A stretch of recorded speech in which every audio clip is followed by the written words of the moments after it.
Hello and welcome to Restoring Our American Republic. I'm Chuck Benoit with The Nature of Things, where we are realigning God, government, and natural law so that we might restore our American Republic. Someone once said, if you don't believe in God, you can believe almost anything. There appears to be a conspiracy theory going on around the assassination of Charlie Kirk. The idea that people in Turning Point was involved in his death, I guess because they knew the how explosive the ministry would take off if it happened. The people of Turning Point understand and believe in eternity, so this kind of twisting of reality misses the entire message of Charlie and Turning Point. The message was and is there is a God, and eternity with God is available to all who seek after him. Why would they do such a hideous thing if they believed that? Well, the answer is they wouldn't. But why would they be accused of such a thing? Well, I think the answer to that is obvious as well. What is happening with Turning Point globally is amazing. Could anyone have thought that the loss of Charlie Kirk would be such a wake-up call to the world and cause such explosive growth in the ministry? I guess I would just go back to 1 Corinthians chapter 2, verse 7 and 8, where it says, "But we speak the wisdom of God in a mystery, even a hidden wisdom, which God ordained before the world unto our glory, which none of the princes of this world knew, for had they known it, they would not have crucified the Lord of glory." Had the princes of this world if they knew that the salvation for the world would come through the death of Messiah, they wouldn't have crucified him. Evil doesn't understand the wisdom of God, so it often plays into the hand of our Creator. Did God want Charlie assassinated? No. But he took what men meant for evil and allowed it to produce good, not to their credit, but to their demise. Clarity comes from knowing Jesus. If anyone would like to know more about how to receive Jesus as Savior, PM me. Until then, let's welcome in Mike Levine. Good morning, Mike. Good morning, Chuck. Chuck, I need you to check your microphone because you're getting that echo that we talked about earlier before coming on. So I'm not sure exactly. Speak to me, please. Okay, well, let's see. Okay, you're good now. You're good now. But during your monologue, your microphone was a little crazy. So anyway, I just wanted to be sure that the audience was getting a good audio experience, but you're better now, so I'm good. That's what it's all about for sure. Thanks, Mike. All right, perfect. Yeah. Okay, good. Yeah. Yeah, Chuck, I'll be honest. When Charlie Kirk was, what was the word I was using for him? He was executed. Myself and many people from around the world were touched in a way that we really didn't expect. I did not expect personally to be so emotional over the loss of Charlie Kirk. I never met Charlie Kirk. I've seen lots of political activists become stars and celebrities like Charlie Kirk did. So, you could argue if you wanted that Charlie Kirk was just another political activist who became a celebrity. But particularly in the last year or so of his life, I found myself in complete awe of this young man, the depth of his knowledge, his ability to authentically take on the arguments of people who disagreed with him, made him, and not to mention grow an amazing organization, right? The number of followers he had on college campuses, and we could go on, because I got, when you look at it, I don't know how many people follow this closely, but Turning Point USA is a big organization today. And that happened in a very short amount of time under this, what I consider to be a very special person, Charlie Kirk. And I'll be honest, Chuck, it really bothers me when people amplify propaganda that for hyperbole, Chuck, and it really bothers me. And I think it is, I think it's defamatory, which I guess maybe, people should care about that, Chuck. People should care. People should be very careful about making accusations against Turning Point USA, the organization that Charlie created, and to imply that they are complicit in his death is like, it makes me sick to hear that. And so I think we should put it to bed. Um, it's just, that's the worst thing that we can do, is to, especially when we're all on the same side of the equation, to disparage or to, unknowingly accuse people of the most horrific act you can even think of, Chuck. And that just really gets under my skin. Anybody who would attempt to benefit from unsubstantiated claims I personally, those people should not have a public platform. And of course, I'm not interested in walking on their First Amendment rights or anything like that. I'm just saying that I'm not going to follow those people. And I was kind of surprised, when you brought it to this, when you brought it, this morning, and we talked about, whether to put this on or not. I will tell you right now that if it's true that Candace Owens said that, or anyone else, I'm telling you right now, they will be blocked from any feed that I have, because if you're not going to bring the receipts, then you should not be making any kind of accusation or even assumption or casting any shadow on this. It's just way too important to engage in that kind of hyperbole, in my opinion, Chuck. Yeah, you mentioned Candace, and in my monologue, I didn't mention anyone in particular, but if you're going to mention her, I'd just like to bring in also Tucker Carlson has talked about this, Megyn Kelly has talked about this, Lance Wallnau has talked about this. So I'm getting this kind of information from several different facets of the right wing people out there, the media. And it seems like there are other people being accused of things. I guess the Benjamin Netanyahu has been accused, and yeah, I guess the main reason that I felt like I wanted to talk about it is simply because we really do have to be very, very careful as to how far we go down these holes. We the religious right, the political right wing media, we have to realize that. These kinds of things will only divide us, and we need to be very, very careful that we pay attention to what we're talking about. When you deal about God and government, you have to make sure you keep them both in their lanes. As I've said several times, natural law is the bridge that both separates God and government and unites God and government. And if we don't understand these things, if we don't stay in our lane, we can get very confused. What President Trump is doing right now is amazing. What Charlie Kirk did certainly added to the overwhelming vote in favor of President Trump.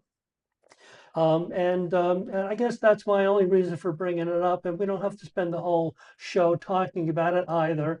I know that what we're hoping to do is continue to ignite the interest of other local grassroots type people to do exactly what we're doing.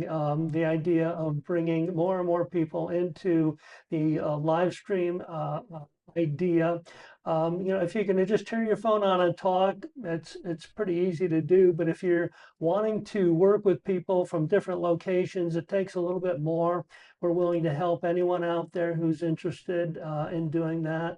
And what we're using our platform right now, oftentimes is to help people understand a few things that you, Mike, are trying to do in local politics, and especially the Republican Party of Florida. So I don't know if you want to kind of segue into that at this That's point. interesting. Mhm. Yeah, yeah. Yeah. Well, Chuck, I've been engaged in this stuff for quite a while.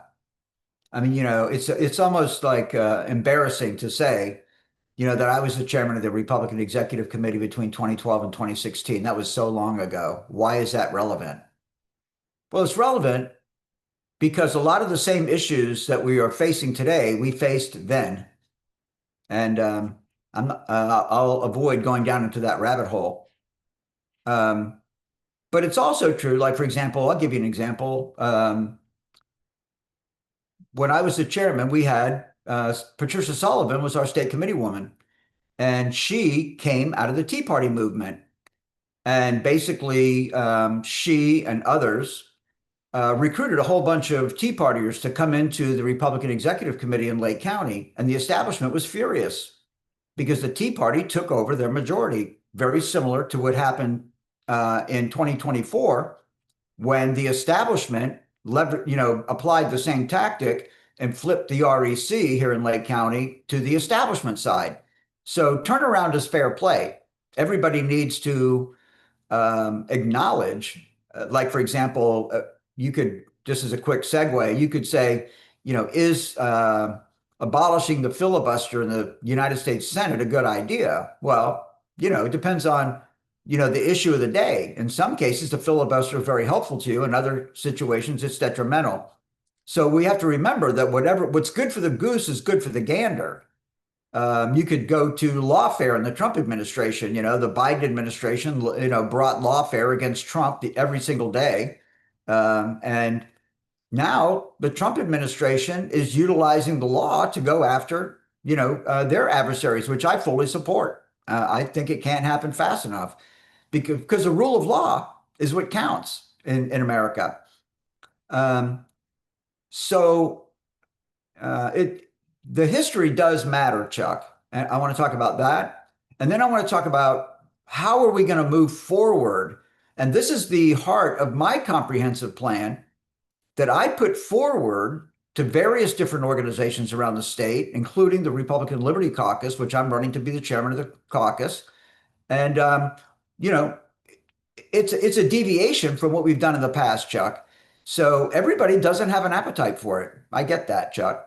If you wouldn't mind just kind of, speaking to that. Yeah, yeah.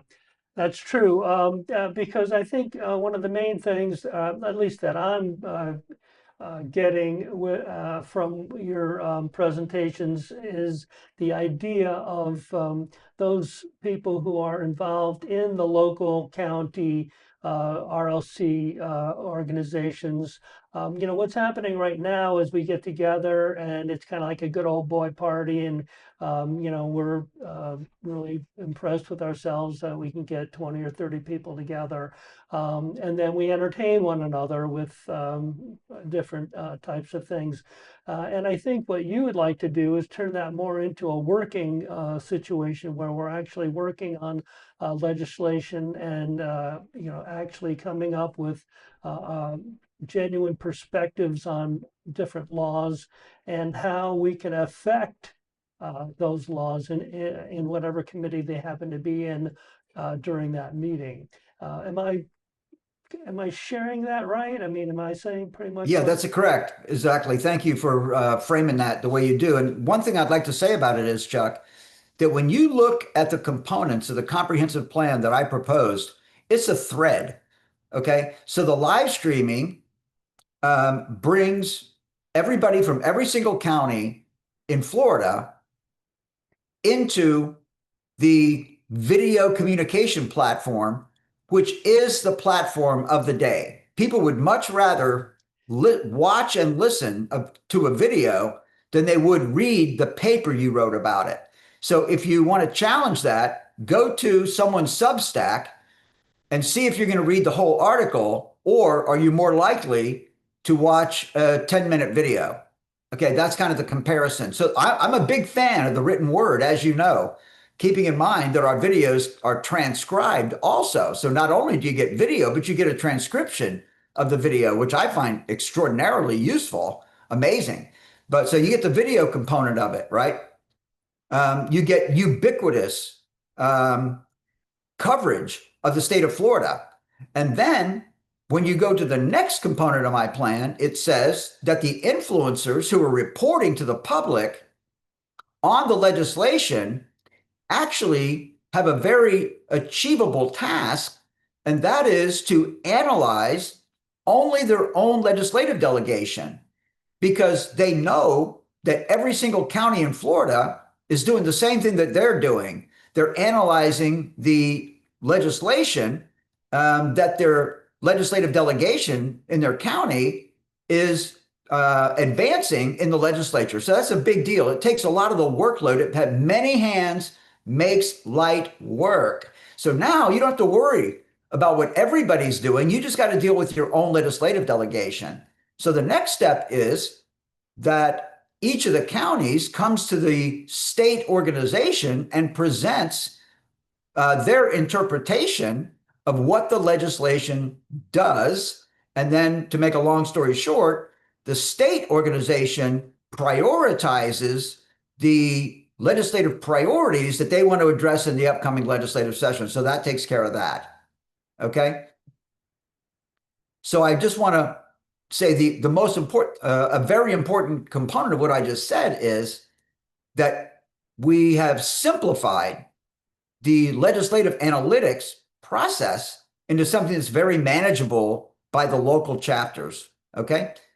So the next step becomes, once we know what our legislative priorities are, then we get into the marketing aspect of it. And we start creating palm cards that can be used to educate voters. And then, Chuck, that flows into the compensation model that says that our volunteers, our members who participate in these organizations, work hard and spend a lot of money doing what their heart leads them to do, which is advocate for the founding principles of our country. So I say, why wouldn't we compensate them to do that? And the way we do that is to mobilize our members and get them out introducing our legislative priorities to voters and encourage voters to donate to the cause with a very measurable marketing plan showing voters, if you donate to our cause, then that'll give us the money to execute the marketing plan, which will make it possible for us to educate other voters. So we have a good chance of actually persuading the legislature to pass the legislation that we are supporting and to kill the legislation that we oppose, Chuck. So you can see that each component of my comprehensive plan is a thread that follows from one to the next until we actually get across the finish line. And for Chuck, I just want to close this little part of my discussion by saying, I'm not interested in doing this for 100 years. I want a formula that wins. I want a formula that actually returns government to the people, which has been a very, very, very long time, if ever, in this country that we've had. And I believe that this comprehensive approach, utilizing this video platform that we're on, making it available to others to host their own shows, assisting them with that, and then following through to the issue, and then making it and rewarding our members for getting out, for educating citizens about our priorities. I think that's a comprehensive way to actually win, Chuck. And I want to win. I'm not interested in just, highlighting or, Going to advancing, meetings. advocating for the advocacy is not enough. The advocacy is not enough, Chuck. We have to win, You have to Chuck. win, yeah. Yeah, and we also have to grow our community. So I got two quick things. Right now, we're pretty much Lake County bound. We're moving into, I think, Central Florida. There's people on both coasts that seem to be impacting with us and sharing us elsewhere. But if there's any one of you out there in our community or other communities that may possibly hear this, and you would like to, I don't know, try out the idea of talking to people and getting your ideas out there, and getting comments on them, we PM me, tell me, give me your information, and we'll talk and possibly schedule you on as a guest. Doing it once, I don't know, it can be a little addictive. The idea that you're out there saying what you want to say. And the other Let me just add, aspect of, Chuck, no, see, I'm sorry. whenever you're ready. Yeah, Go ahead. you wanted to share something. Is that what you said? Yeah, I do. Because, Chuck and I, ladies and gentlemen, Chuck and I talk a lot about this. Obviously, we're airing twice a week. We talk between episodes and things like that. So the concept evolves. And that's what we should all be. If we, this is my old saying, right? If you always do what you've always done, you always get what you've always got. So if your game plan isn't evolving, you're stuck and you're going to get the results you've always gotten. And if you're watching this live stream or the recorded version, then you're probably not happy with the results. Okay. And I could give you some examples of things that you're not happy with. But at the end of the day, so the evolution of what Chuck and I are doing together is this. Republicans ran for office in the primary in 2024 and 2022. And because we know who those people are, we want to invite grassroots candidates who ran for office in the last couple of primaries, these people have said, I want to influence the government. So we're inviting all candidates who ran, all Republican candidates who ran and lost, please contact us because we want you to have your own show. We want you to tap into your sphere of influence. We want to help you produce your show so that you can do what we're doing on the same channel. So eventually our message is ubiquitous across the state of Florida, and the Florida legislature and the governor's office has to listen to us because our voice is so strong. Chuck Benoit.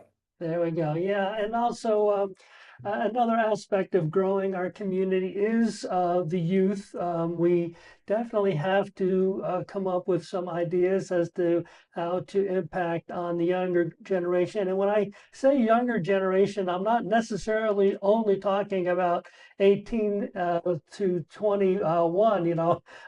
Youth in our situation could be 30s or 40s, maybe even 50s, definitely younger than us. It's sad. It's kind of, I have to pinch myself to realize that I'm not 17 years old anymore. It's crazy, right? Yeah. I look in the mirror, I say, oh, who's that? You know what I mean? I wake up in the morning crazy, and I realize, yeah. I just look in the mirror, I see my dad, So super crazy. But let me speak to that if you don't mind, Chuck, because I would like to talk about engaging the youth real quick, right? Because my program doesn't. Let me tell you what the youth tell me. Hey, Mr. Levine, it's great to see you and everything, and thanks for inviting us. But the reason you call on us is because you want us to be the ones that move the tables and chairs. The only reason you old guys want to bring us, you young people, to the meeting is because we do the setup and tear down. And this is really bad. And if we don't treat our youth with respect, they will not respect us.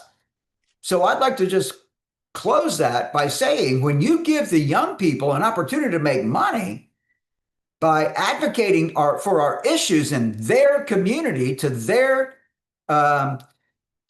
friends' parents, now you've got them motivated because they like to make money. All these young people, they want to have money to do the things they want to do.